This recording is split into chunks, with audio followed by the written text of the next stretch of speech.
And I wanted to ask, speaking of Trump, you've really for a generation or two have kind of been the voice of the forgotten kind of multiracial working class, ever since Roger and me. And I wonder how you view your role, in that conversation now. It has seemed from some of your social media presence that you've gotten a little bit more acerbic in your relationship, at least to the white working class section, the Trump supporting section of that working class base, and particularly how they've responded to COVID. How do you sort through your relationship to the working class and today's kind of more polarized politics? Well, first of all, we should all be concerned with our own, because they're the people we live with, they're our family. We grew up with them. We should be able to talk to them, and we should be able to give them a good whacking when they're misbehaving. But having said that, Ryan, I just want to sort of redefine the idea of working class, because these days it's not a white guy, Lunch Bucket Joe in Macomb County, Michigan. The working class today, the people who are paid the least, are women, people of color,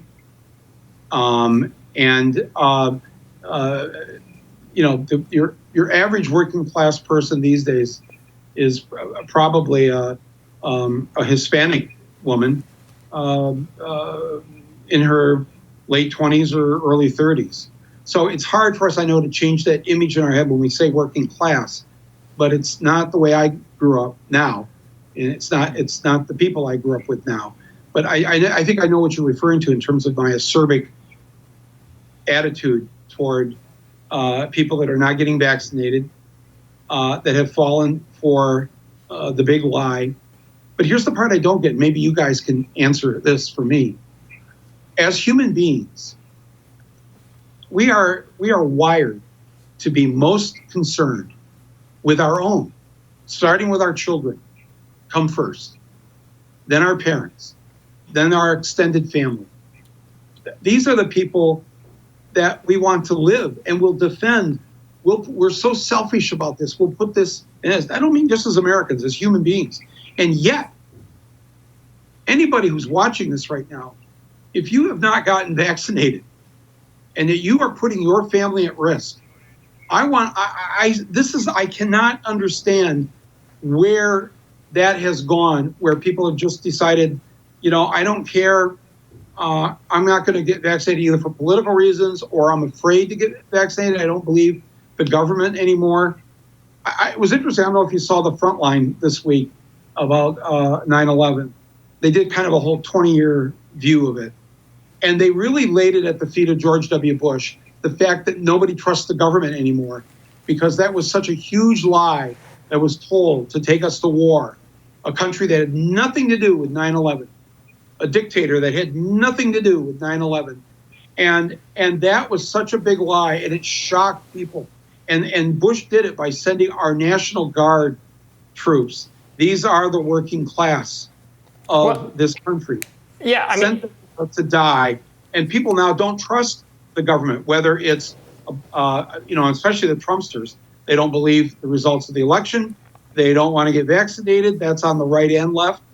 We're in a dark moment here. Yeah, well, but as you say, some healthy distrust of government is good, and people should be skeptical of the government. Yeah. They should want verification and more information, because the government does from the political officials, the bureaucracy, the generals, some of the health officials have led us through this pandemic. That doesn't mean that everything that a smart expert consensus holds is wrong. Some of that is right, and it's on us as citizens to work that out. So I share some of their skepticism, not about vaccines, but about our foreign policy. Let me be honest about myself about the vaccine. When Trump announced that he was going to have something for us in just a matter of months, right away the bells go off. If you read anything, you know that the shortest period of time, I think, was the mumps. When they came up with a way to prevent the mumps, that took 4 years.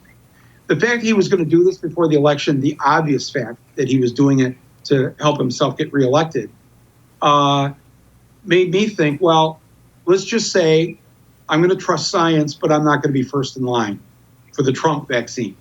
So I understand the skepticism because I think it's important. I think, like you said, it's healthy. We have to always question what's going on. And then after you sort it out and you see, oh, okay, I've learned enough now. For instance, I talk to people about this vaccine, the Pfizer and the Moderna, and they think that there's a piece of COVID that's being shot into our arms. That's not true. I know that's true for the old vaccines, the way we used to do it. But for Pfizer and Moderna, a woman came up with an idea of how to mirror the virus and trick the body into working for us. It's an amazing piece of science. That's why, and they started working on it back when SARS happened in 2003. So it wasn't just 4 months. They were working on this for a long time. But once you read and once you know these things, then somebody like me who says, I'm not getting in line for Trump so he can get reelected and get the Trump shot, I realize, Mike, it's not the Trump shot. There's science behind this. You've done your research. You've waited a month after you could have got the vaccine to see just if people were going to drop like flies. Didn't happen.